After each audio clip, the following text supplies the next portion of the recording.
meeting of the Township Committee, April 21st, 2014. The notice requirements provided for in the Open Public Meetings Act have been satisfied.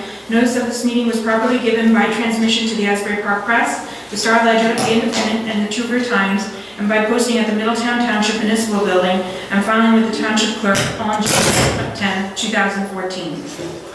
Committeeman Massell. Committeeman Fiore. Here. Deputy Mayor Sedembrino. Here. Committeeman Scharfenberger. Here. Mayor Murray. Here. Please rise for the Pledge of Allegiance. Pledge allegiance to the flag of the United States of America and to the republic for which it stands, one nation, under God, indivisible, with liberty and justice for all.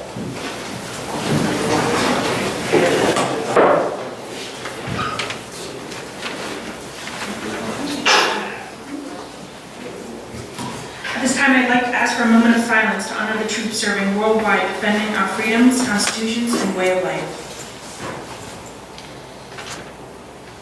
Thank you. At this time, our first item on tonight's agenda, we have a presentation of certificate acknowledging the Middletown Police Department accreditation. This time, I'd like to invite Police Chief Robert Oakes to please come forward, and the New Jersey State Association of Chiefs of Police Accreditation Manager Harry J. Delgado.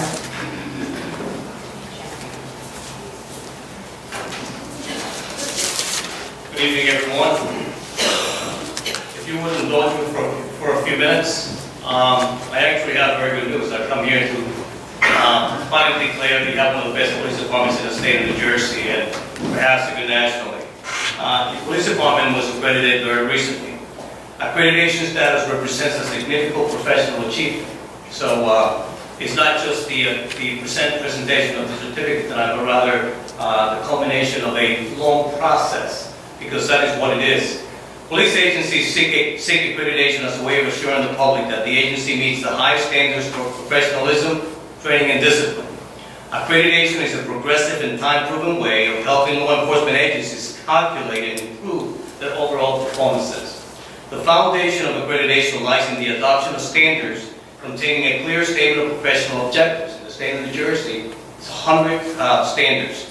Participating agencies conduct a thorough self-analysis to determine how existing operations can be adapted to meet these objectives. So over a process of self-assessment, which may last up to 2 years, sometimes longer, police departments actually look at ways of improving themselves and adhering to best practices. So accreditation is a certification by an independent review and authority, the New Jersey State Association of Chiefs of Police, that a law enforcement agency has met specific requirements and prescribed standards. It is not a one-time event, but rather a process. It requires file maintenance with actual proofs for compliance and reaccreditation every 3 years. Accreditation reflects that the accredited agency was carefully measured against an established set of state and national standards and has met, or in the case of the Middletown Police Department, in many instances exceeded accepted practices in the field of law enforcement. There are many financial advantages for achieving accreditation. Discounts from the chiefs, from the JIF and the males and many others.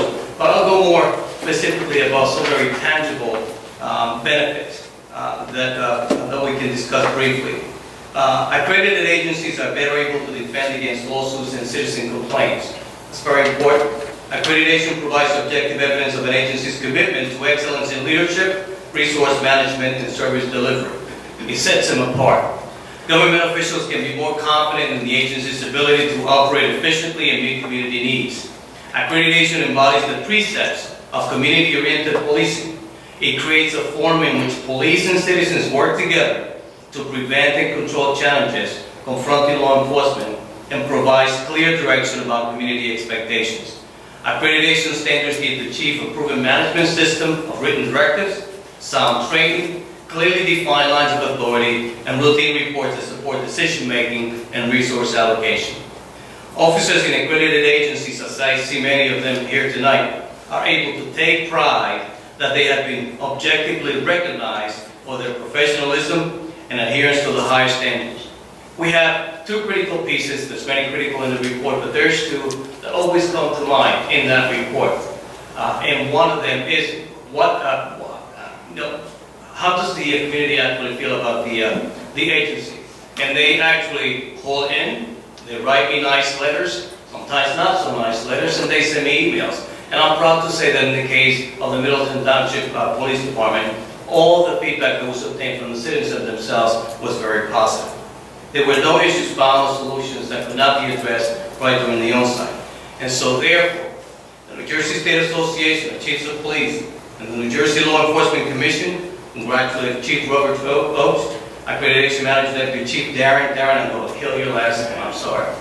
The staff of the Middletown Township Police Department, I apologize, the mayor and council, and those citizens they so proudly serve for achieving accreditation, joining a very exclusive group of law enforcement agencies that have made this important commitment in excellence in policing. To finally add a little more context, there are potentially over 470 agencies eligible for accreditation in the state of New Jersey. Today, there's only 115. But it's not because they're not trying, it's because the process is a very rigorous one. It requires commitment from not only the chief, but his staff, as well as the governing body to support him in the endeavor. So without further ado, I will now present the chief.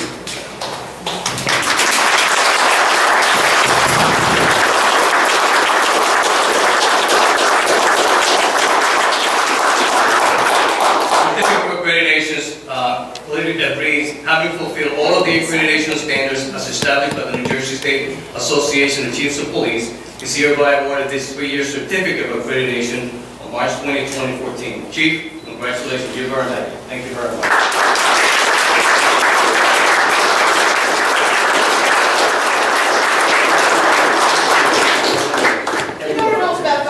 When everybody stand right behind it. Let's get ready to go. You may need two rows for a crowd. I don't care. You know, stack them up, turn them to the side. You guys come on. Step. You might have to turn, like, You might have to do, you know, Face, turn and yes, face each that's other. right. Sit, get it in there. guys, behind you. Over there. Let's see.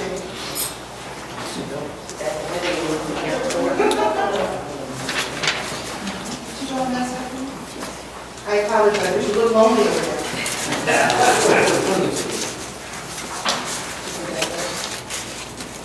I give you Patty first, this is lonely. Very nice. Okay? You got it? Okay. Thank you.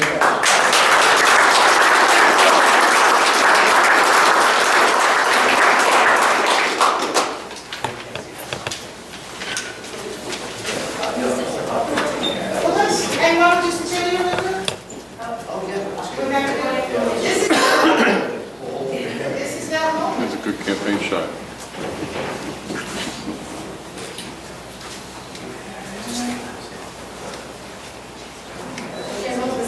I got that.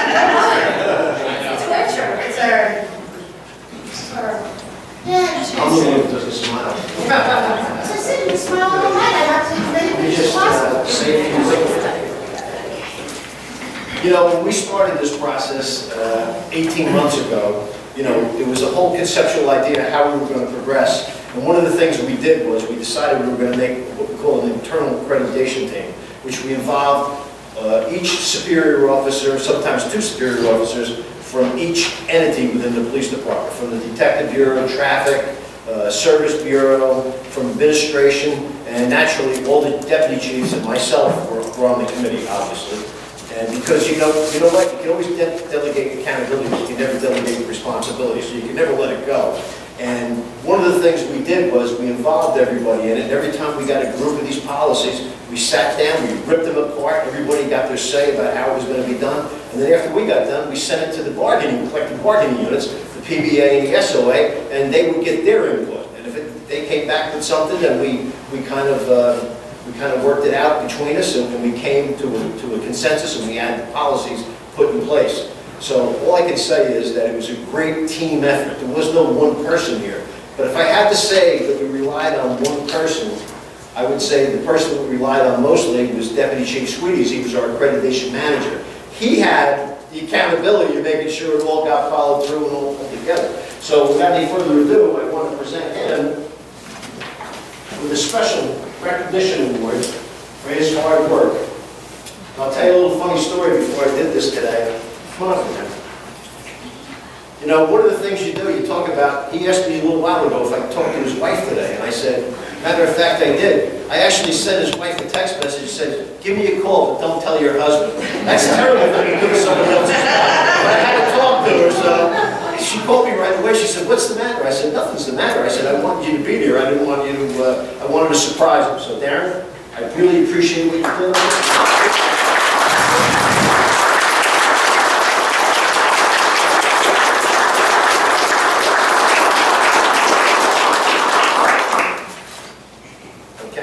Let me just read. It says, the Darren G. Sweeney's Deputy Chief of Police, in grateful recognition of your dedication and commitment to excellence in serving as the department's accreditation manager and making our program a success. This 21st day of April 2014. Congratulations.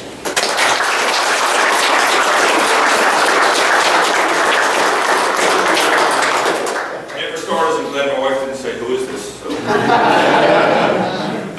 Like the Chief and Harry said, it's been a long process. We had the internal team, but we made the policies, we implemented the policies. But it's the guys that work here and the girls that work here every day that actually put the policies in motion. So they should be credited for this as well. Some of them are standing over here. Steve Dollinger, I drove him crazy for about 18 months. So thank you, Steve. In the back, our auxiliary police, we had probably turned to 180 with all the changes. They came around, I really, really appreciate all the help. My wife right here, Lisa. The secretarial skills I'm not good at. My wife's a legal secretary. So for 18 months I've been emailing her back and forth. Can you change this, move this paragraph, shift that around. So I appreciate it. And the argument that we did during 18 months, Lisa, you have to tell me everything that he said. I would be remiss. If we didn't do this on our own. Frank Rogers, helped us, and Mark Dietrich, who's our point of contact. Mark, thanks a lot. I know you helped us a lot.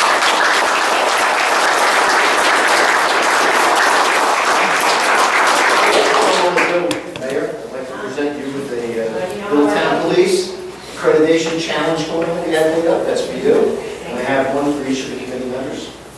And so I'm glad to present you with our accredited police department. I know we're going to work hard every day to maintain it. The men and women in this agency work hard every day for the citizens of this town, and we're going to continue to do it.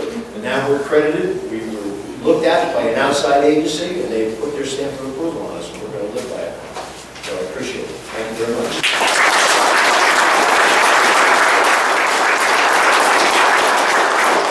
TC and I just wanted to say that this basically just confirmed what we already knew. We're very, very proud of you.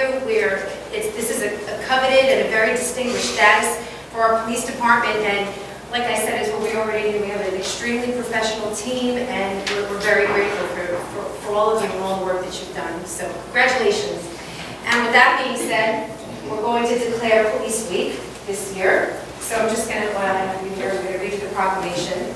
Whereas the Congress and President of the United States have designated the week of Sunday, May 12, 2014 through Saturday, May 18th as National Police Week, and whereas the members of the Township Middletown Police Department play an essential role in safeguarding the rights and freedoms of the Township of Middletown, and whereas it is important that all citizens know and understand the duties, responsibilities, hazards, and sacrifices of their law enforcement agency, and that members of our law enforcement agency recognize their duty to serve the people by safeguarding life and property, by protecting them against violence and disorder, and by protecting the innocent against deception and the weak against oppression.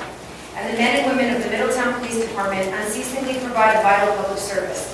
Now I, Mayor Stephanie C. Murray, and the Middletown Township Committee proclaim the week of May 11, 2014 through May 17, 2014 is designated as Police Week in the Township of Middletown, and call upon all citizens and patriotic civic and educational organizations to observe this week with appropriate ceremonies and observances, in which all of our people may join in commemorating law enforcement officers, past and present, who, by their faithful and loyal devotion to their responsibilities, have rendered a dedicated service to their communities, and in so doing have established for themselves an enviable and enduring reputation for preserving the rights and security of all citizens. Thank you.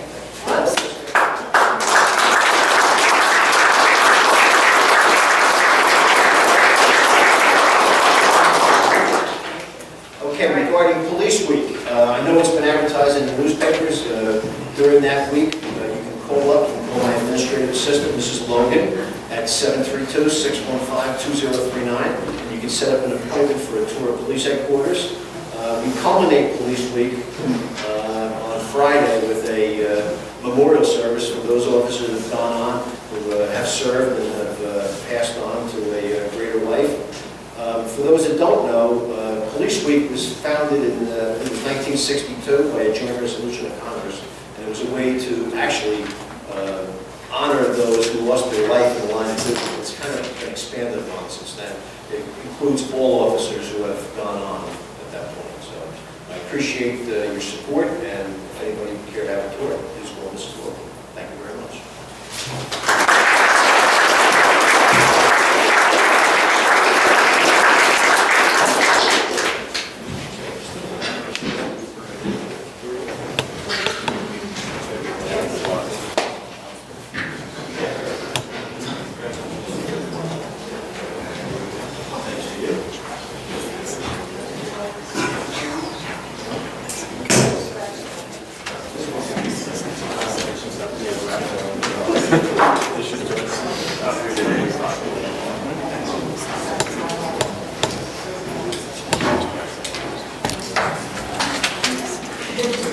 Our next item on tonight's agenda, we have a proclamation acknowledging location of Middletown 350 time capsule.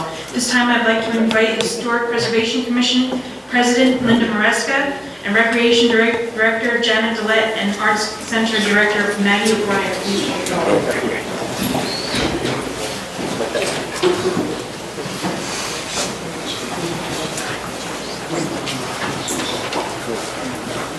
Okay, so this is what we're hoping is going to remind everybody in 50 years that we have a time capsule that needs to be dug up. So I'm going to read this proclamation and then say a couple words about what's going on right now. Whereas Middletown Township was largely settled in 1664 by brave families from England seeking religious tolerance, the village of Middleton, as it was first known, is one of the oldest permanent English settlements in New Jersey, and with the first land being purchased on January 25th, 1664 from the now Native Americans. And whereas Middletown Township was officially established as one of the only 3 Monmouth County municipalities by 1693. At that time, Middletown Township encompassed everything north of the Navesink River and east of Freehold Township. It was divided close to its current size in the mid-19th century. Middletown Township is currently holding a year-long celebration to pay tribute to our fascinating history. A wide array of Middletown 350 programs and events are being planned to celebrate all that is Middletown. And the Middletown 350 Time Capsule Parade and Celebration will be held on Saturday, June 21st. The parade begins at 11 a.m. at Middletown High School North and ends at the Middletown Arts Center. This very special day includes the burial of the time capsule in the lawn next to the Middletown Arts Center. We hope the community will open the time capsule during the Township's 400th anniversary. Be it proclaimed now that I, Mayor Stephanie C. Murray, and the Middletown Township Committee do hereby encourage all families to participate in the Middletown 350 Time Capsule Parade and Celebration. So, I'm going to hand it over to Janet, and then she's going to just tell us a little bit about what's going on now. As the mayor was just saying too, we do have the time capsule celebration parade commitment to the first. Prior to that, every month since January, we had the house and all the firehouses on the second Saturday of every month from noon to 2. We're also including EMS towards the latter end of this year. The other big events we have coming up are, of course, our anniversary gala, which everyone's welcome to attend. Everyone's invited to that. That's on June 20th, Friday night. And I guess a really big celebration too will be the Middletown Day this year. We are a birthday party, a big bash for that. If you'd like to register for the parade, you can go onto our website, the middletownma.org website, follow the links from the recreation page to go to Community Pass, and you can register for that. It's completely free unless you're a business. We are asking for a small business registration fee. If you'd like to bring a float, we are encouraging people to do so. We're not requiring that, but any other questions? And these 3 ladies here are some people who have just been working so hard on this all year long, even last year, that the plans have been, it's very gratifying, let's just say, to see the plans unfolding the way that they are. And again, I thank you all and the rest of the 350 committee committee. It's, again, it's a real effort, it's a volunteer effort, and it's a historic moment. So we really would like to encourage everyone to participate in this and maybe talk about it with their kids and their grandkids one day. So,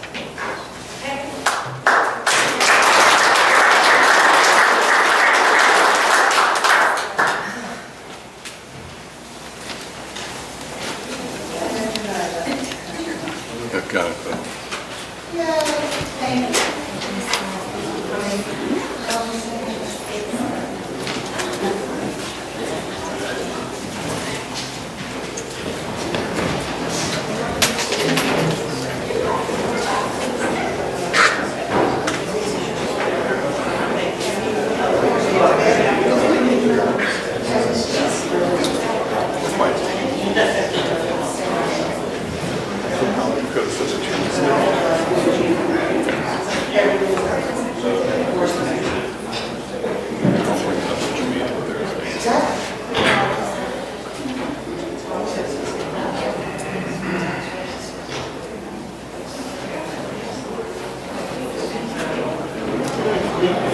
Next on tonight's agenda, we have a proclamation designating May 2014 as Buddy Poppy Month. At this time, I'd like to invite VFW 2179 Commander Charlie Gallagher with Buddy Poppy Chairman Bud Force to please come forward.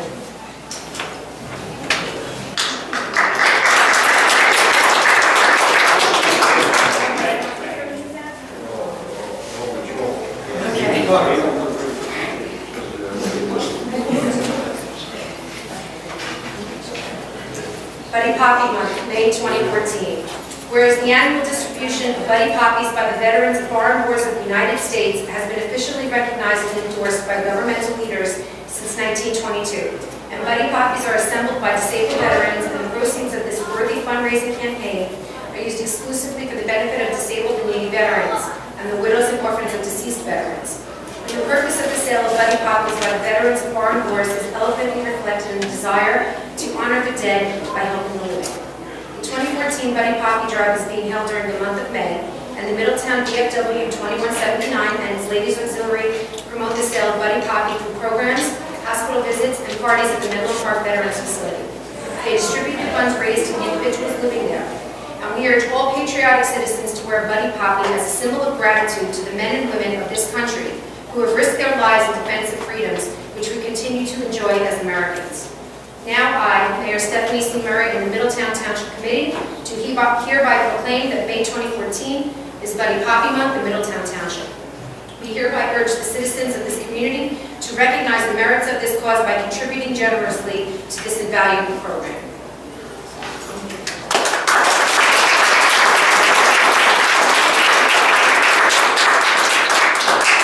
Yes, our men and ladies will be out on the highways and the streets and in the local stores. You'll see poppy cans, and you'll also see people out in an orange vest. We're not selling the poppies. It's a volunteer thing for you to contribute a donation to the poppies, and you will get a poppy in return. It's not legal for us to sell them, we donate them. That's all I have to say. Bud, would you like to say something? No, well, yeah, it would be nice to see everybody, of course, give to the cause, because it really is a needy cause. We have people that have posted, do go to military hospitals with the retired people, what have you, and the money does go a long way, to help these people. It's not just, I look at our post, we have a few World War II fellows left. When I say a few, we got 3 or 4 children. And then we're getting into the next generation. We got a few Korean vets. And, everybody just needs help as they get older. So the cause is really worthy. So anything anybody can do if they see one of these collectors, it'd be great. We really appreciate it. And as the mayor said, the money goes to disabled vets. Does not go to us healthy vets. Doesn't go to the VFW, it goes to all the disabled vets.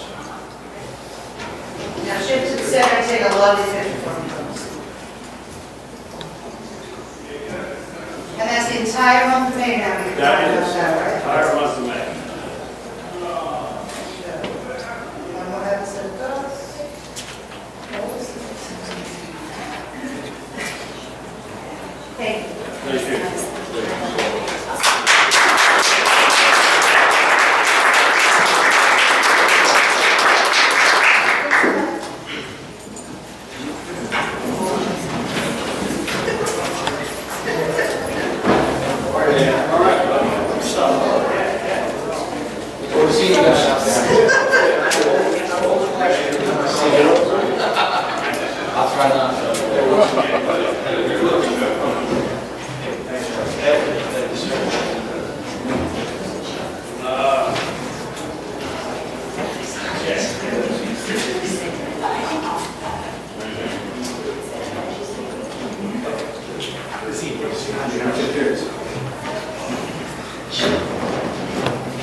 Our next item on tonight's agenda, we have proclamation designating May 4th through the 10th as Municipal Clerk's Week.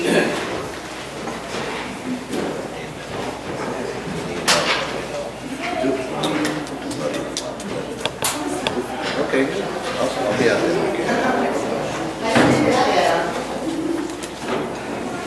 That's right. Before I read this, I'd just like to say that the clerk's office is a department I'm particularly grateful for. All of the work that you girls do in that department and your professionalism is exemplary. And just everyone in your department has such a can-do attitude, and it's really very impressive and very grateful to you. Proclamation, Municipal Clerk's Week, May 4th through 10th. The office of the municipal clerk, a time-honored and vital part of local government, exists throughout the world. And the office of the municipal clerk is the oldest among public servants. And the office of the municipal clerk provides the professional link between the citizens, the local governing bodies, and the agents of government at other levels. And municipal clerks are pledged to be ever mindful of their neutrality and impartiality, rendering equal service to all. And the municipal clerk serves as the information center on functions of local government and community. And the municipal clerks continually strive to improve the administration of the affairs of the office of the municipal clerk through participation in educational programs, seminars, workshops, and the annual meetings of their state, province, country, and international professional organizations. And it is most appropriate that we recognize the accomplishments of the office of the municipal clerk. Now, I, Mayor Stephanie C. Murray, and the Middletown Township Committee do recognize the week of May 4th through May 10th, 2014 as Municipal Clerks Week, and further extend appreciation to our Township Clerk Heidi R. Brunt and to all municipal clerks for the vital services they perform for their exemplary dedication to the communities that they represent. Thank you.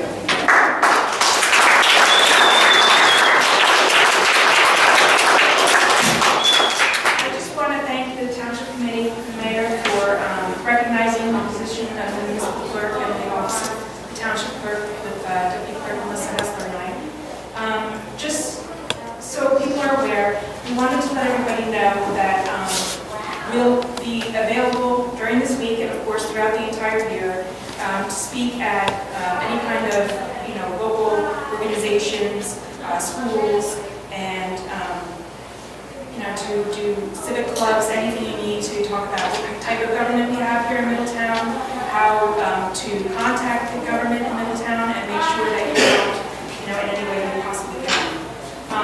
I just wanted to say the duties and responsibilities of the clerk include the maintaining of the minutes, ordinance books, and all records and documents of the township, confirmations of actions of the township committee, processing of contracts and agreements, the keeper of community history and records. We also administer the elections, voter registration, and polling locations for the township, and we act as a liaison between local government and its citizens. So I just wanted to let everybody know we're available to anybody every day, 9 to 5, Monday through Friday. So, and you can always email my office at townclerk@middletownNJ.org, and we're here to assist.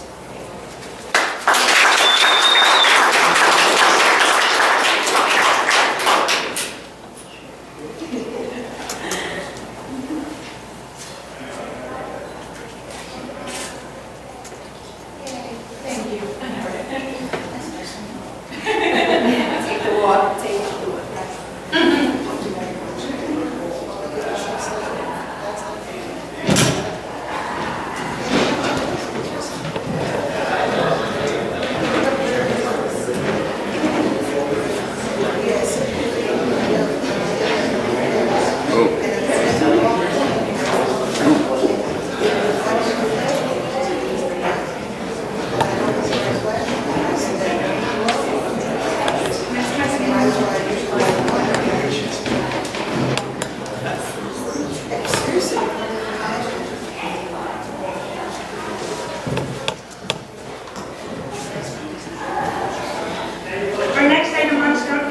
tonight's agenda, we have a proclamation designating May 2014 as Middletown as Pink Town in recognition of the Township Pink program.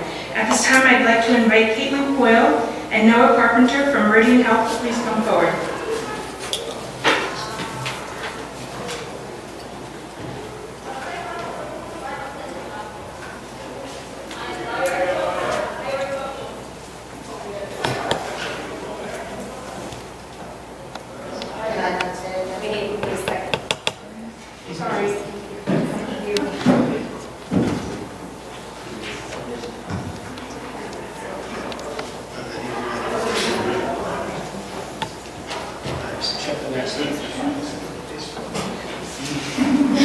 Okay, we're gonna do a little bit of we're gonna improv right now.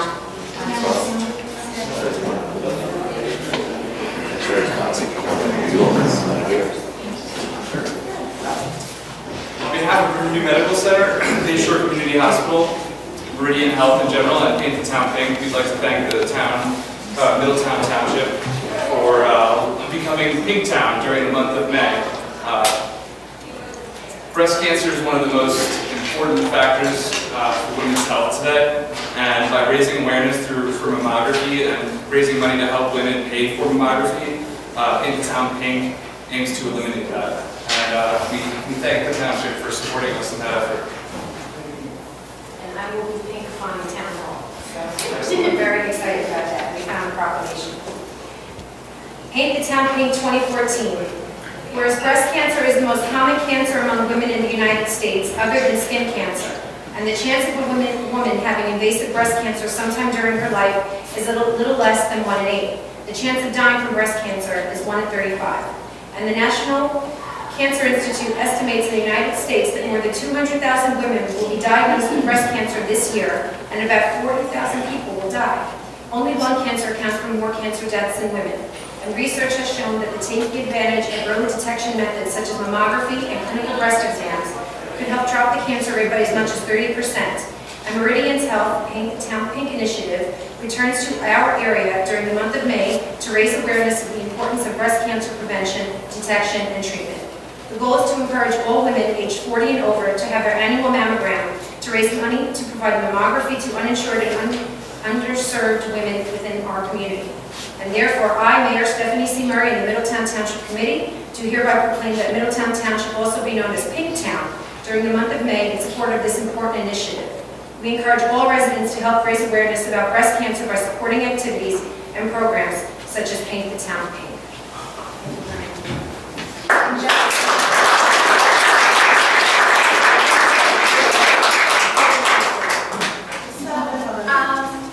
Just if you're interested in learning more about Paint the Town Pink and how you can get involved, you can visit paintthetownpink.com. We're in 34 towns in Monmouth and Ocean counties. We started out in 2007 just in Red Bank, so it's tremendous accomplishment for our volunteers. Really, they're the ones that go out to the businesses and to our community and really help us spread our mission of the importance of annual mammography. And in this area, some upcoming events that might be interesting for everybody is Paint Your Ride Day will be at the Monmouth Mall this Saturday from 11 to 2. We're encouraging people to kind of decorate their cars in pink and come out.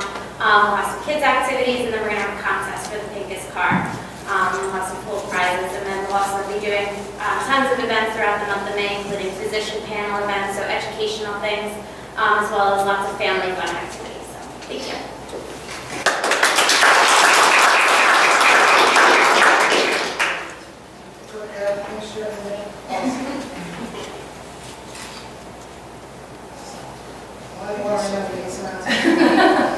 Yay, thank you. Thank you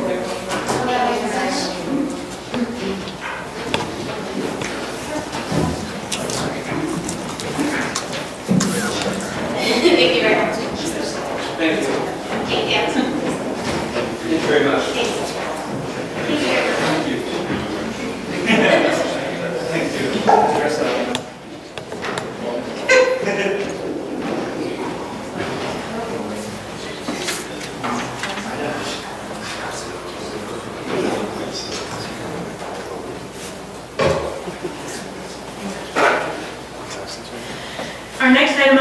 agenda, we have proclamation designating May 2014 as Older Americans Month. At this time, I'd like to invite Recreation Director Janet Tillett and Senior Center Supervisor Patrice Nugent to please come forward. Hey man, what are you looking back at me for? Older Americans. No. Just before I read this, I would just like to say that every visit I've ever had down to the senior center has always been such a pleasant experience, and it's always so wonderful to come down there and see everybody and the activity and just the spirit that the seniors have, and I really appreciate that. And it's something that, yeah, I can't wait to come visit. I know we're gonna have lunch when we turn 6. Yeah, okay. Okay, so I'm going to do this proclamation. Older Americans Month is also May 2014. Middletown Township is committed to helping all individuals live longer, happier lives. And older adults in Middletown Township have made countless contributions and sacrifices to ensure a better life for future generations. And we recognize the value of injury prevention and safety awareness in helping older adults remain healthy and active. Our community can provide opportunities to enrich the lives of individuals, young and old, by emphasizing the need to take action to safeguard themselves from unintentional injuries where they live, work, and socialize, providing information on avoiding leadership causes of injury for older adults, and helping older adults take control of their safety and well-being.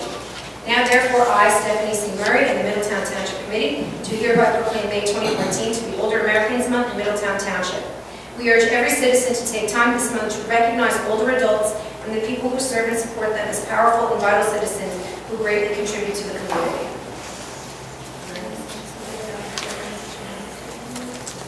Yes. May has always been designated as Americans Month, but it's especially nice to have it recognized by the township, especially for the seniors who have contributed so much over the years and many of them have raised their families here in the township. We always do a special luncheon, which will be May 15th at yesterday's in Hazlet, and we specifically recognize 2 seniors who have given above and beyond volunteering at the senior center. We especially honor them. We also have a wonderful health fair going on this month, May 22nd. If you're over 60 and you'd like to sign up with us, there's a free registration at the center. We're open Monday through Friday, like any time. And the 25th, we're going to have a special safety and health day where Mr. Charlie Rogers from the OEM will be coming to speak to our seniors about keeping themselves safe and healthy during disasters. So that's our things for the month. And please come by anytime. It's here center.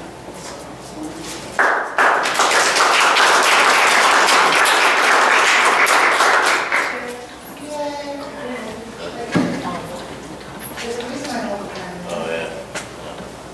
He's a professional. Keep this thing moving.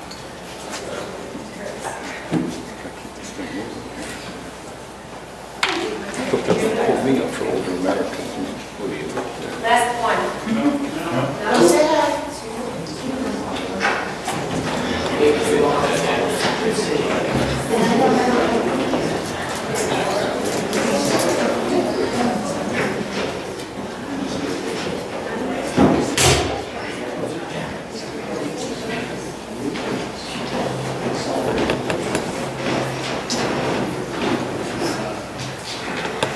Our next item on tonight's agenda, we have a proclamation declaring May 2014 as Paint the Town Purple Month in celebration of the American Cancer Society Relay for Middletown.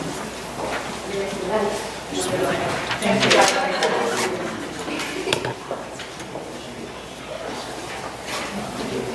So May is also the month of painting the town purple as well. An estimated 50,650 New Jersey residents are diagnosed with cancer each year, and 16,650 will not survive. Middletown Township is joining over 5,200 other communities worldwide to host the American Cancer Society's Relay for Life, an event to celebrate cancer survivors and remember those who are no longer with us. And Middletown's Relay for Life will be held June 7th and 8th from midnight to 6 a.m. at Middletown's High School North, and Relay for Life raises funds to help the American Cancer Society create a world with less cancer and more birth dates by helping people stay well, get well, find cures, and fight back. Now, I, Stephanie C. Murray, and the Middletown Township Committee, do hereby proclaim May 2014 as American Cancer Society Paint the Town Purple Month in anticipation for our Relay for Life. We encourage the citizens and businesses to paint the township purple in support of the fight against cancer. We further recognize and encourage all citizens to celebrate cancer survivorship, remember loved ones lost to the disease, and join Middletown's fight against cancer. Crystal is going to tell us a little bit more about our own Relay for Life, which is quite a spectacle. It's a fantastic event. It's an amazing event, and the Relay for Life of Middletown is one of the largest, it's the largest Relay for Life event in Monmouth and Ocean County, and it's one of the largest in New Jersey and New York State as well. And what makes it so amazing is the Middletown community. It really, the volunteers, the participants, everyone really comes out for an amazing event that culminates all of their fundraising for, which is the American Cancer Society's signature fundraising event. And when the community comes out, they really come out to celebrate. It's an overnight event and it's a life-changing event. They come out, they walk around the track with the idea that cancer never sleeps, so we're sacrificing one night to walk around the track and have with many different activities. There's fun-filled activities and entertainment throughout the night while we are raising awareness and raising funds for the American Cancer Society. The American Cancer Society is within your communities. We're here to provide services for you, your family, your neighbors, your friends, your community. And that's why we have so many community events. And the Middletown event is just a culmination of the heart and soul of this town. And it really is a beautiful event. So I hope you all to come out on June 7th and to come take a look and see it. You can also look online on www.relayforlife.org/MiddletownNJ for more information on there to see how your event is going on in your town. And we also do paint the town purple because we have purple as our signature color of hope and action. So, and I'd like to also say Meridian Health is a huge supporter of ours, so please support there and paint the town pink as well. Yes, pink and purple for the month, and it's all for the same cause. We're all fighting to end this disease that has hit so many of us as close to home. So thank you so much.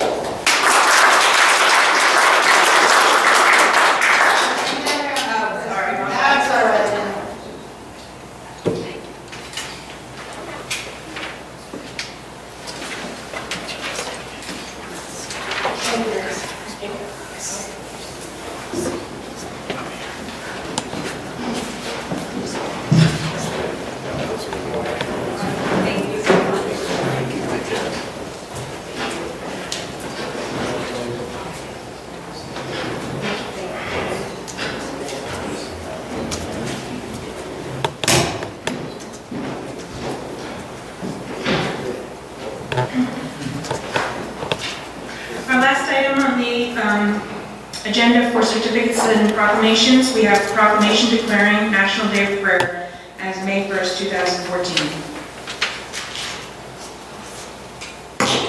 Last proclamation, I'm going to be reading this for the record.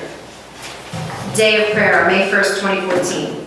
Civic prayers and national days of prayer have long and been revered in history in America, dating back to the First Continental Congress in 1775. And the Declaration of Independence made the laws of nature and nature's God the foundation of the United States of America and asserted that people have unalienable rights that are God-given. And in 1988, legislation setting aside the first Thursday in May annually as National Day of Prayer was passed unanimously by both houses of Congress and signed by President Ronald Reagan. And the National Day of Prayer is an opportunity for all Americans of all faiths to join in prayer, to give thanks for blessings received, to request healing for wounds endured, and to ask God to guide our leaders and brings harmony to the United States and her citizens. It is fitting and proper to give prayers and thankfulness for the religious freedoms and civil liberties which we are blessed and observe a day of prayer in Middletown Township and in New Jersey. And whereas this year marks the 63rd annual Day of Prayer with the theme, One Voice United in Prayer. Now I, Mayor Stephanie C. Murray, and the Middletown Township Committee proclaim May 1st, 2014 as the Day of Prayer in the Township of Middletown. Thank you.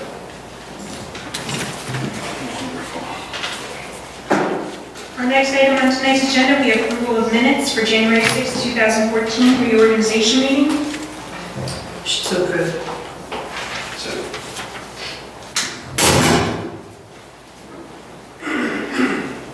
Committeeman Fiore, Yes. Deputy Mayor Sedambrino, Yes. Committeeman Sharpenberger, Yes. Mayor Murray. Motion carries to adopt minutes from January 2014. Our next item on tonight's agenda, we have introduction of proposed ordinances. Our first ordinance, 2014-3107, an ordinance establishing standards for commercial filming. Motion to introduce. Second. Committeeman Fiore, Yes. Deputy Mayor Sedambrino, Yes. Committeeman Sharpenberger, Yes. Mayor Murray. Yes, with comment.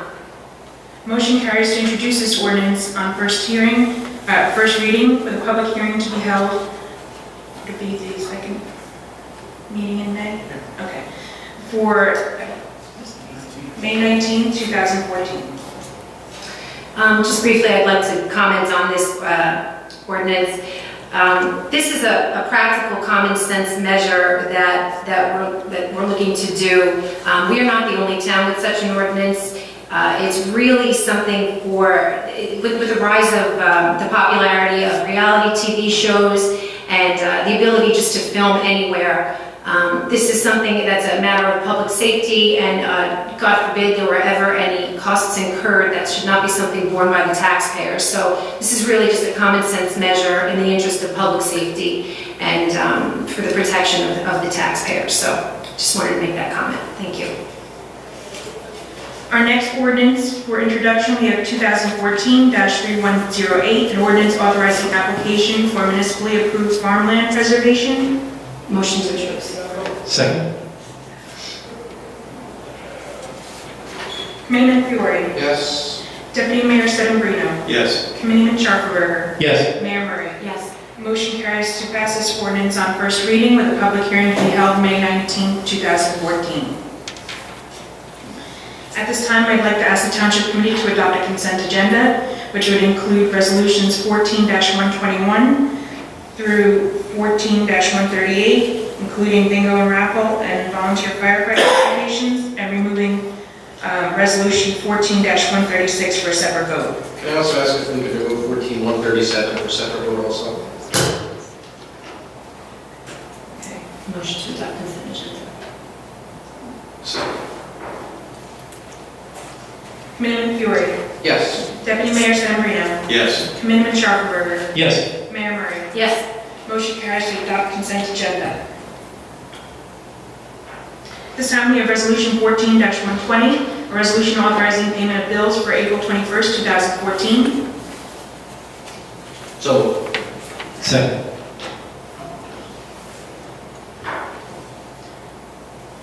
Committeeman Fiore, yes. Deputy Mayor Sedambrino, Yes. Committeeman Sharpenberger, Yes. Mayor Murray. Yes. Motion carries to adopt resolution 14-120. At this time, we have resolution 14-136, resolution supporting the use of photo ID for voters during an election. Motion to adopt. Second.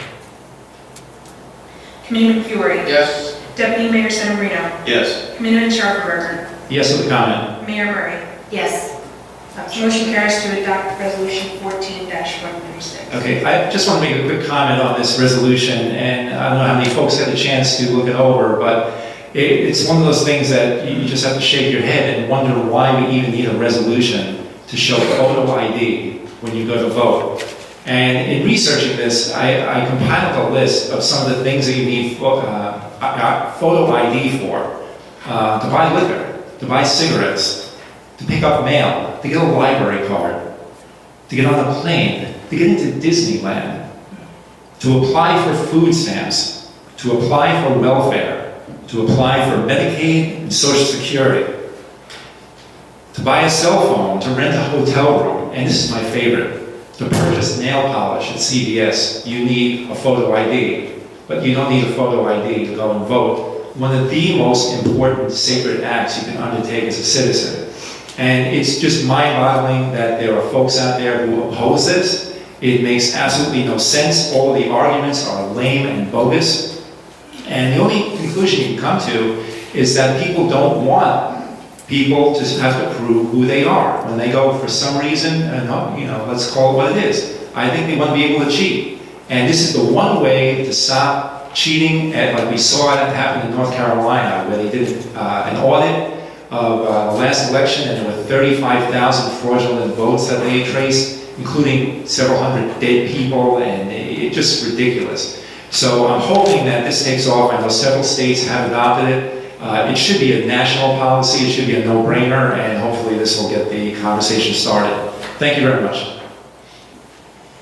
Our next resolution, 14-137, a resolution seeking legislation to allow for affordable housing trust funds to be conveyed by regional contribution agreement for restoration of homes destroyed by Superstorm Sandy.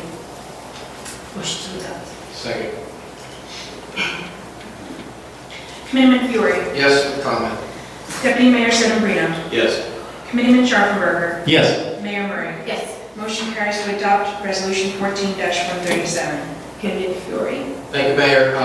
Thank you to the Township Committee for supporting the resolution for which I brought to the attention of the committee last workshop meeting. Unfortunately, we do not have a bill number as of yet, as I had spoken to Assemblyman O'Scanlan, and it seemed to be a little bit of delay getting some of the Assembly leadership to put a bill number together as he's proposing a bill, but I think this will do, and is well worded nonetheless, to get the point across. But this resolution, once again, favors, as many of you, it'd be no surprise for anybody who wants to Google my position in this technological age here on COA and the use of the state's mandate to mandate municipalities such as Middletown and other towns to build new units of affordable housing. This resolution is, in my view, a very practical and common sense resolution that should be passed and unanimously by both chambers of the House and by the governor of the state of New Jersey, which will allow municipalities like Middletown to use our Affordable Housing Trust Fund and what used to be allowed, known as RCA's, Regional Contribution Agreements, to help build, use those funds to build in sandy damaged areas for people who need affordable housing, who can clearly use the help in areas such as Union Beach and Port Monmouth and North Middletown that have had such tremendous distress. There are many more areas around the state that have had this distress post-Superstorm Sandy, and would allow other municipalities such as the Township of Marlborough, who, their mayor, John Hornick, also supports such a measure, which would allow them to use those trust funds instead of building new COA houses and new developments of hundreds of houses in farm areas and in other developable areas. Would be the ability to use them to help restore areas which, quite honestly, can really need the help and are really affordable areas and need more affordable opportunities for residents who are clearly struggling. So I again thank the committee for passage of this resolution. I think it makes complete sense. I thank Assemblyman O'Scanlan for bringing the idea along with Mayor Hornick to the forefront, and I asked the clerk, as it's designed, not only to send to the leadership and the local legislative delegation, but this is something that I'd also like to see sent to the League of Municipalities and all of the freeholders in all of Monmouth County, of the other parts of Monmouth County, which I believe would also support such a resolution based on this approach. So thank you.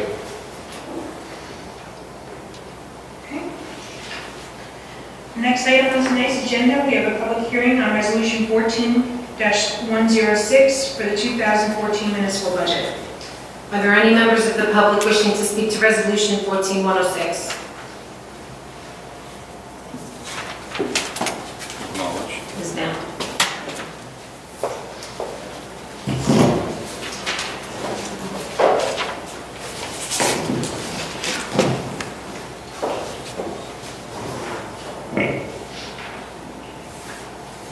Lynn Brown, 19 May Court.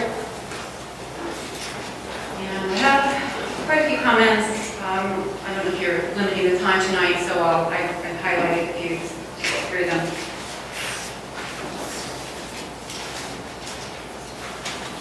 So when I went through the budget, I I noticed that we're adopting early this year, so there are actually quite a few items of revenue that were missing and that are likely to result in budget amendments sometime down the line. So a couple comments, a couple questions. I noticed that there was no anticipated revenue in the budget for the available grant this year from Comcast for video recording and televising. And does that mean that we're not planning to apply for that grant, which is up to $200,000? You can only anticipate in the budget grants that have already been awarded and or we have the funds in hand. If that's to come in after the budget's adopted, we then insert it into the budget through a Chapter 159 resolution. Okay. So it's actually when the money is received. So if we apply this year and it's received next year, it would be next year. Or if it's granted this year, you have an award letter, you can do it that way as well. Thank you. Also, I checked, looking at I noticed that there was something about properties that the township is considering selling, and it was a revenue item of approximately $400,000. What properties are we considering? Do we know? That is... That's a property on Unity Road. Okay, one of those, the large lots, and Yes. This is actually 3 separate lots. regarding accumulated leave, there was a big jump in that number from last year, and this is on, let's see, on page 8. I don't get the budget in front of you.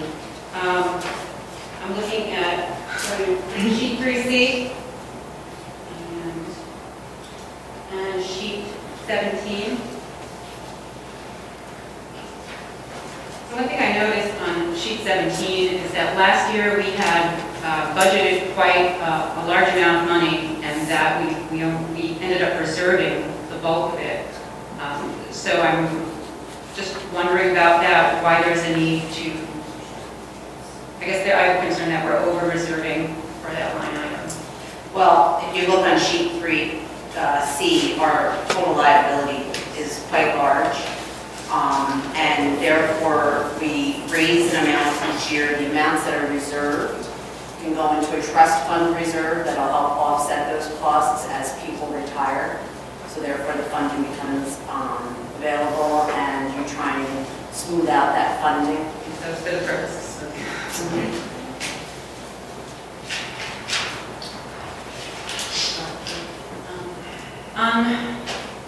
Further down 7, actually numbers on page 7. This would be sheet 10 in the budget. I see field user fees, and I was wondering, and there's a couple of spots in the budget where it says field user fees, and I'm wondering if those fees include any revenue from the 2 new fields, or does it just reflect the new field fees that were implemented? The user fees are the fees that are paid by the different groups that use the fields, and any fields that are used, including the new ones, have fees that are collected for them. But we can only anticipate what was collected. That's our maximum, and I believe the 2 new fields were put on late last year.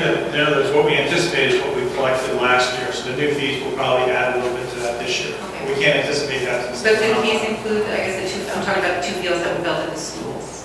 Do we Yes, actually- yes, they do anticipate revenue That's coming fine. in from them also.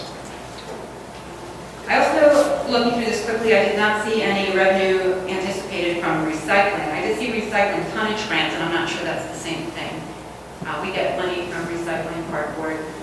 Right, that's all done through a trust fund.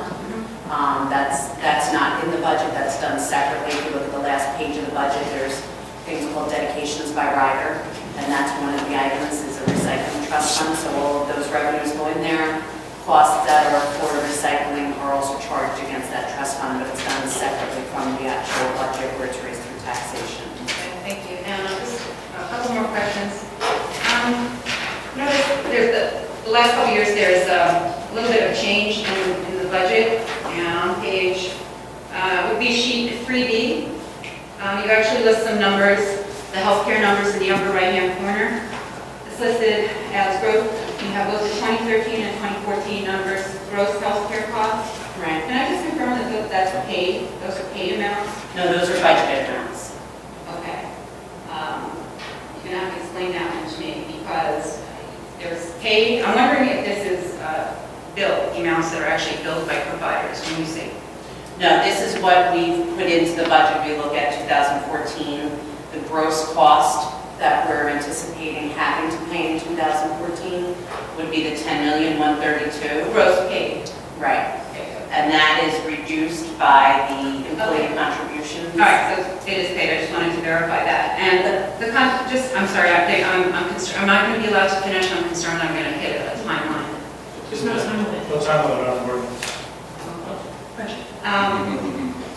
Regarding, some of the numbers here are actually inaccurate. It says less library chargeback, 2013, 2014. Those numbers are actually a few $100,000 too low. I think in 2013, instead of $400,000, it was actually $769,000. Right, because again, because we're a self-insured health fund, we also have a trust fund, and therefore the library chargeback not only helps to reduce what we raise in the budget, but anything that's in excess that's not needed to pay the claims goes into the trust reserve, again, for a smoothing effect. Okay, I think you're misunderstanding what I'm saying. The library's municipal appropriation is a separate line item in the budget, and anything that's charged back to it, it should not be included on another line. Otherwise, there's double counting in the budget. So if they're There's no double counting. Okay. We can put whatever we want to reduce this in the budget cost. The library pays a certain amount towards health benefits. That amount is split between what is offset the budget and what goes into the trust fund. The trust fund also bears some of the cost of the health benefit claims and other things. So that way,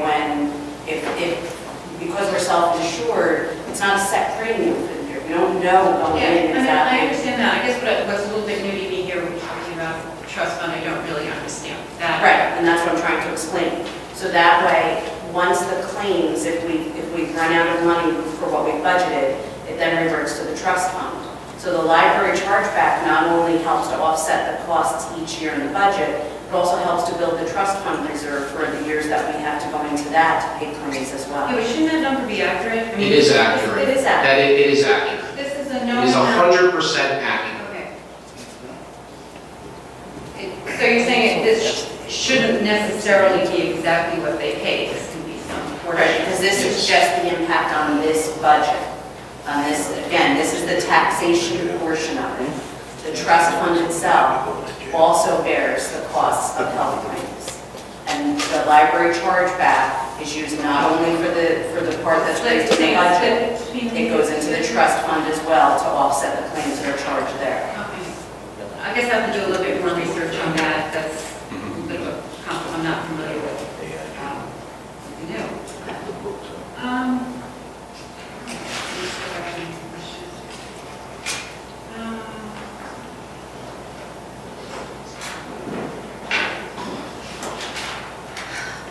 I wrote down a lot and I crossed them out, so I'm not going to hit you with all of them.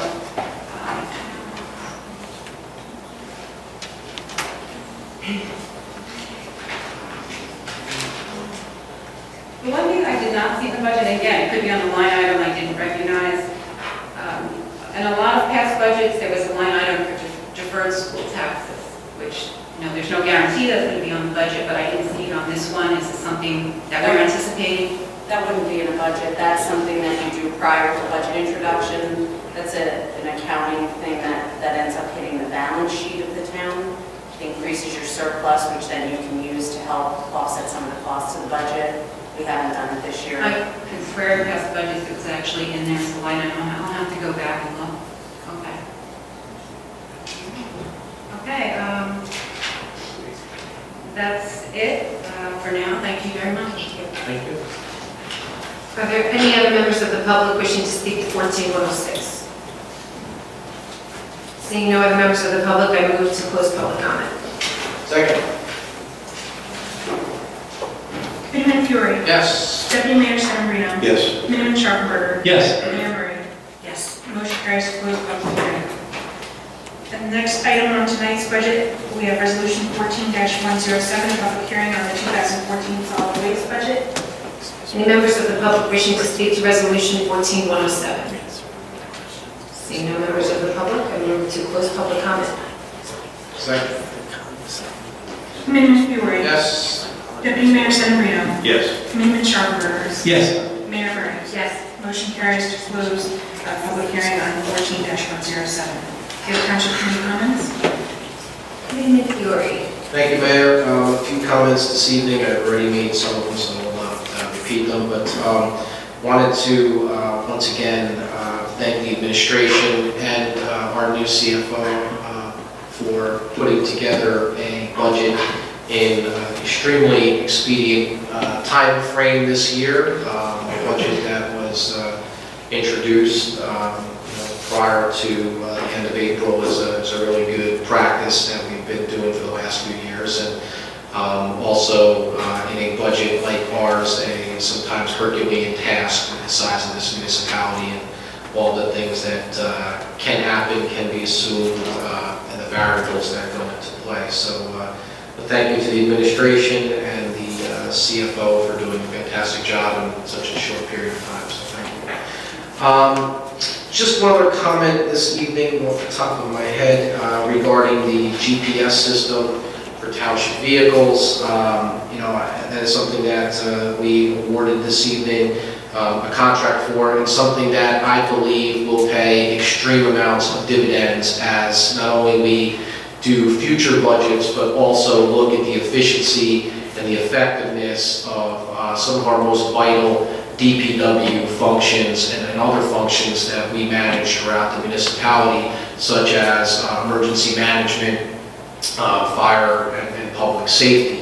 But the GPS system is going to allow us to not only track different things such as leaf removal and brush removal, and will also allow us to have real-time data for utilizing our GIS system for snow plowing, so we can get information out on a real-time basis to our residents to know when areas have been cleared and it's safe or safer to venture out into the public, and also when emergencies exist, such as these unfortunate storms that we've had 2 of the last 3 years, where we can use that system to track other things such as trees down, and be able to do more real-time work from that perspective to make sure that we're out there monitoring the conditions as they come in real time. So thank you to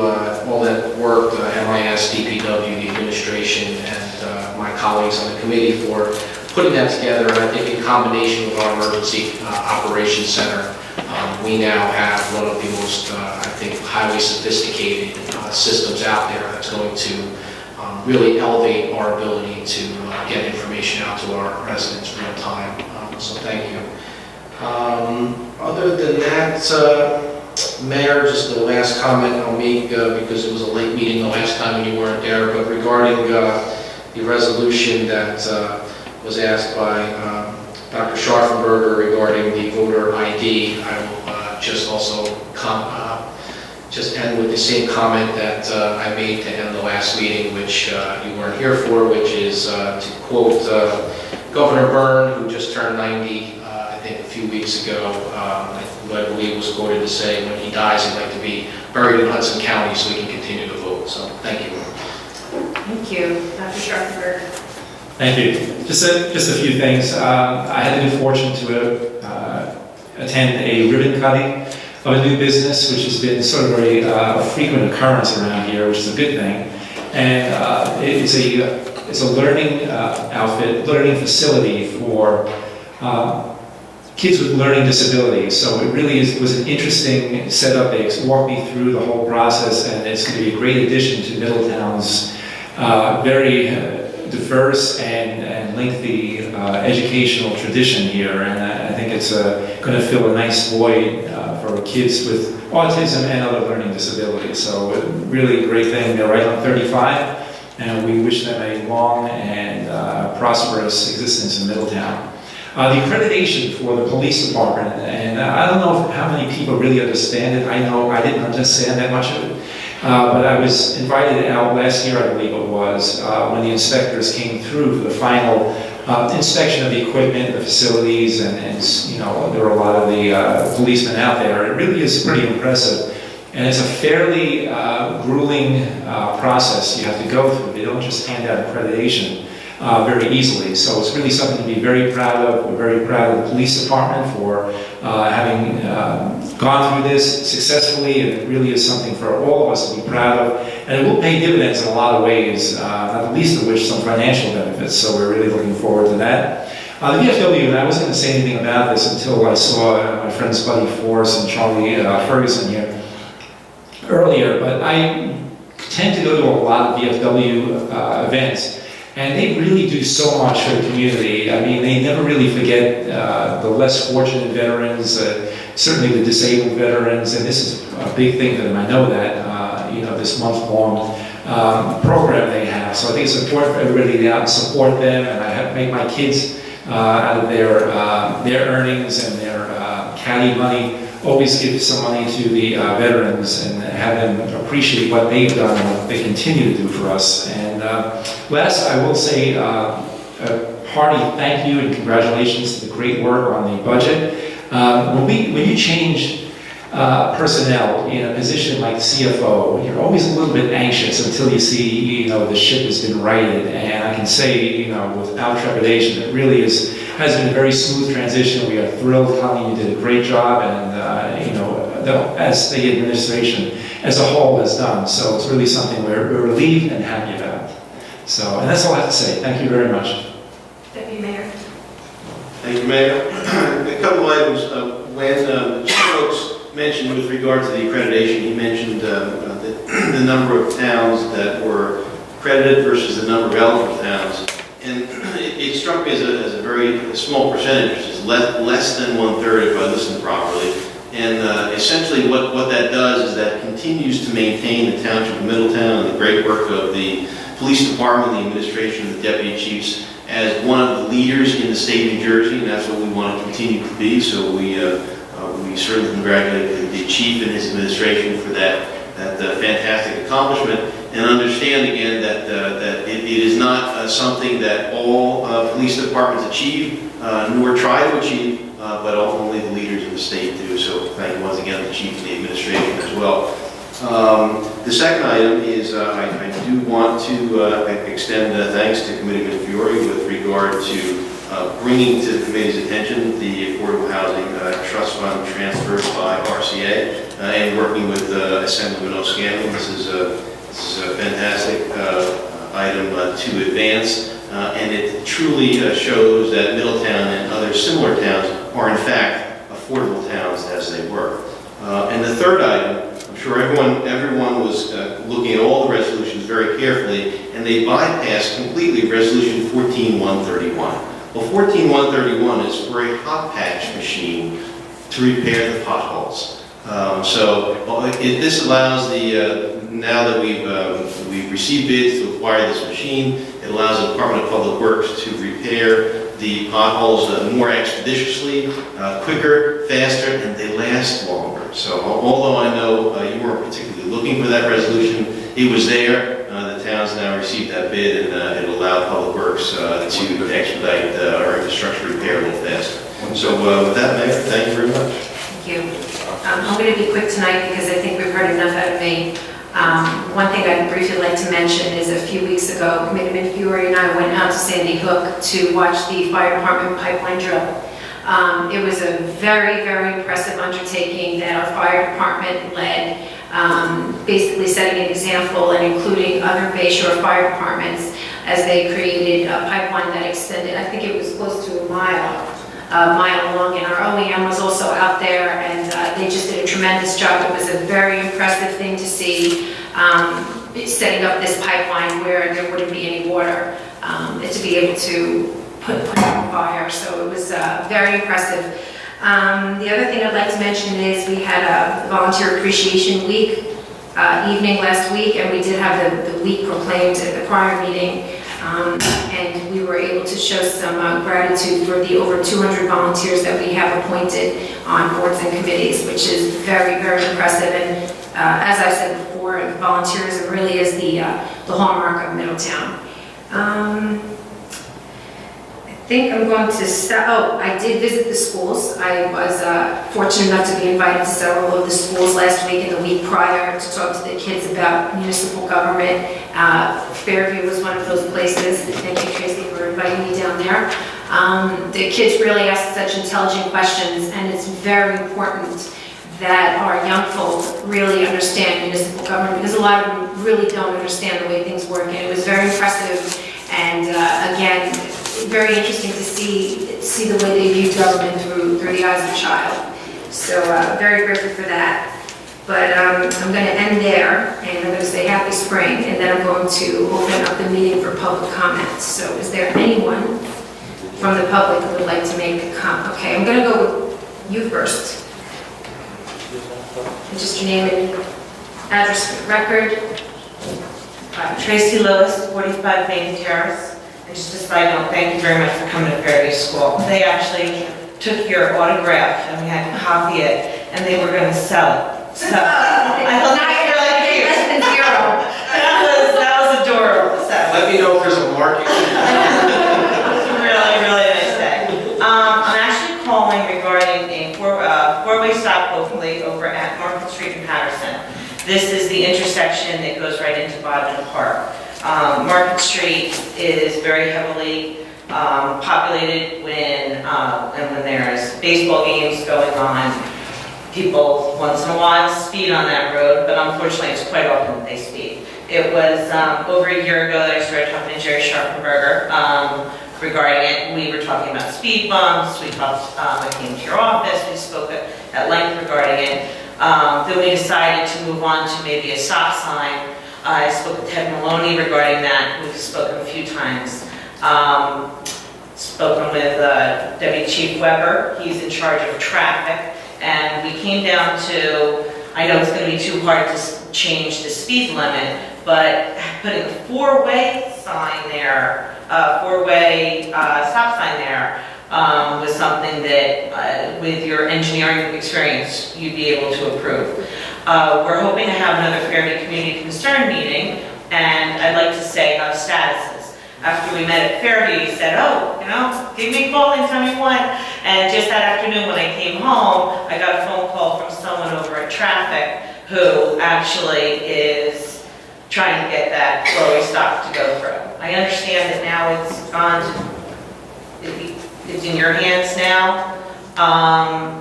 So I'm wondering what the status is of it and what I can tell everybody at our meeting. Because it's been kind of, I know you guys have a lot on your plate and bounced around a lot, and I'm wondering, like, what is the status? Where are we? I know we're not doing speed bumps, but, baseball season has started, but we're really hoping to have it done before that. There's been a couple accidents, and I just want to be proactive for the kids. I think where it was left, Tracy, it was Neil Hansen, the traffic lieutenant, was looking into the uniform traffic control devices manual, which dictates whether four-way stop can be put in, has to meet certain criteria.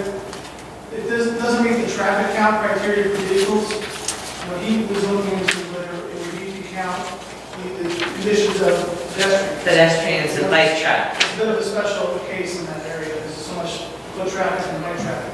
Okay. I'm supposed to meet with Neil, I think later this week or early next week to go over that. Okay. Talk to Tony about it and try to see what we can do about it. Okay. Setting that with me. Okay.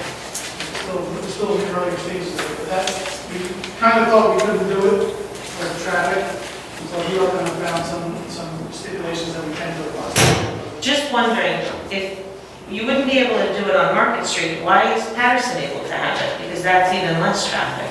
It's a four-way stop. Oh, because it's a four-way stop. So could you just take the Patterson stop signs and... I'll do it. No. You can do anything you want, it's not enforceable unless you do it the right way. Okay, So, I mean, yeah. standards, then we have to pass an ordinance to enforce it, so there's... So it's easier for the four-way. You have to, meet these criteria, there's liability for the township involved and everything else for that, so we have to make sure we go by the book and do that. Okay. So it sounds a lot easier than it is to put a force on it. Well, it's been over a year, so it hasn't been easy, so, and I understand that. I understand it's always been a process. And, we talk about speed bumps and, from a maintenance perspective, we're really not adjusting for. Well, even from a sound perspective, if anybody near them, all you're just going to hear is the constant. There were a lot of people on Market Street that actually didn't care, they just wanted to see if it did. But I know it. I live on Branch Boulevard, I trust know. me, the speed bump issues come up, and you care when you hear testimony. And removed a lot of speed bumps, so I realized that afterwards, so, but. The issue is certainly isn't middle. We actually just kind of are, just want to be on the top of that before we have to do a kind of report to present to the committee. Okay. Okay. Like I said, I had to sit down with Neil, because he's the one who brought it back to me and said, well, we can look at it from this angle and try to get it through, so. Okay. That's what we're gonna try to do.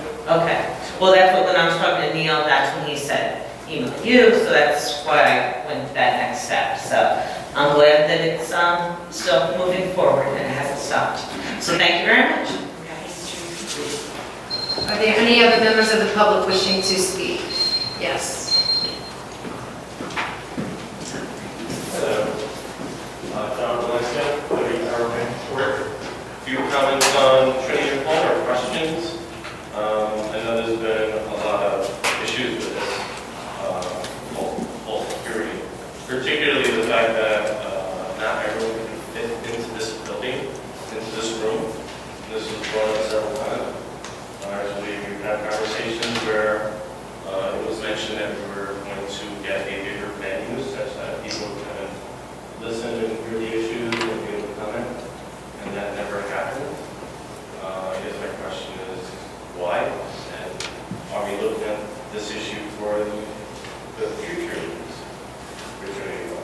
The planning, There were about 30, 40 people out there. the planning board, we actually had this discussion in the mayor's office prior, anticipating the meeting on Wednesday.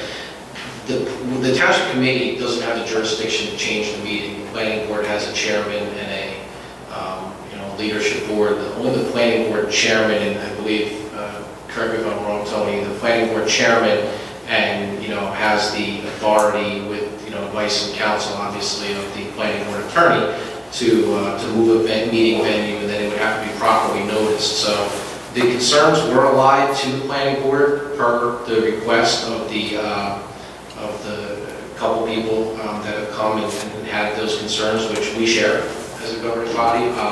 But the township committee, just like we don't have any jurisdiction over the application, the applicant's not before us, we have no jurisdiction to move the meeting. It is a jurisdictional issue that the planning board must undertake, and it's really up to them to move the meeting. We can't tell them to move the meeting. And I see assisted listening device signs. I mean, is that referring to the speakers? So is there an ability to get speakers outside so that people can hear what's going on? I mean, at a certain point, 5-10 minutes before the meeting, we were passive, which kept a good 30, 40 people out there not knowing what was going on. And then The issue is that any venue where public meetings being held, including planning board meeting, if the capacity is exceeded for the room, the meeting will stop and be moved to another location or canceled for that night and rescheduled with new notice. And so that's what may happen Wednesday. That's not what happened last week. Well, that may very well happen. And again, it's up to the person who's running the meeting. But the fact of the matter is, if there are people in the hallway and they can't hear, then the meeting will have to be halted, and the matter will either have to be moved to another location that was prearranged, or it will just be canceled for that night and rescheduled for another date. So we've made the planning board aware that that's an issue, and they need to be prepared for that.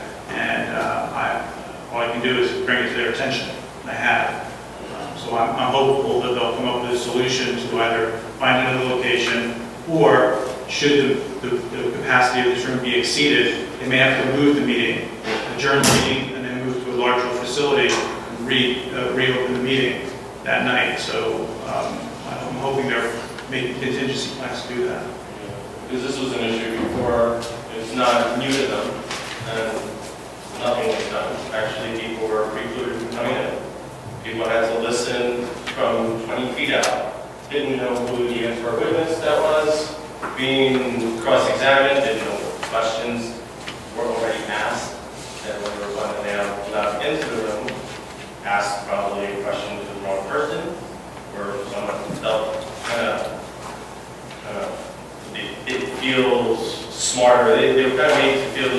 hey, we already answered that, or if you're asking the wrong person, it's kind of very hard to kind of be on top of the arguments when they're over answered. I think something's got to be done. You know, it's just, I think it's not fair. I was actually in the room for a little while. I had to go to the restroom, gave up my seat, sat out there for another half hour. Didn't free up for another, till about 8:30. You know, 2.5 hours in, 2 hours in. I think something should be done about that. We'll again bring this matter to the planning board's attention. Hopefully they, again, we can't make them do anything, but hopefully they'll deal with it properly and come up with a better location. I mean, are these rules or? Well, these rules they follow or is it guidelines? Well, what the administrator mentioned, and after, I'm now recused from that hearing, as you know, with regard to Trinity Hall. What the administrator mentioned is this is a separate body from the planning. And as much as we can suggest that action has to be taken by the planning board. Now, after I had recused myself from the hearing at the last meeting, a couple things. Number one, the fire official was out the door and did maintain the maximum number of occupants in the room, did stop the occupancy at that point. I waited 5 minutes before. Well, frankly, when I arrived to the meeting, it was a couple minutes before the 6:30 mark. I think there were a couple more people left to get into the room, so I knew it was tight at that point. But when I did leave, there were probably about 20 people or so in the lobby. We did ask the police to come and do a couple things. A, maintain order, and B, we did request that the chairman, if anyone outside was unable to hear or had a question, they were to ask the police to ask the chairman directly to make comments. So at the very least, I did make an attempt to try and get that done. It is, I can't direct the chairman to do anything at this point since I'm off the board for that hearing, but we've made those strong suggestions to him to make modifications. And I appreciate that. I just, there's probably another 3 or 4 meetings on this, and it's just going to be an issue which is going to be time. Mr. Lancy, our time is up, but feel free, you can stay after the meeting and we'll all be here to continue discussing. Yeah, I mean, that's really all I can say. Thank you. You know what's going to happen next time. It's going to be, this is bad. People are going to come in earlier on the Trinity side. And, it's just, every meeting is going to be more people. It's just going to be an issue. It's not a super burden, in my opinion. I mean, this seems to be a very hot issue right now. I'm sorry I had to interrupt you. I apologize. Your time is up. I didn't think there was... You're only on budget. Yeah, five close. Well, we're happy to stay after. Yeah, you can stay up after. Any other members of the public wishing to make public comment? Yes, Ms. Bound. Seriously.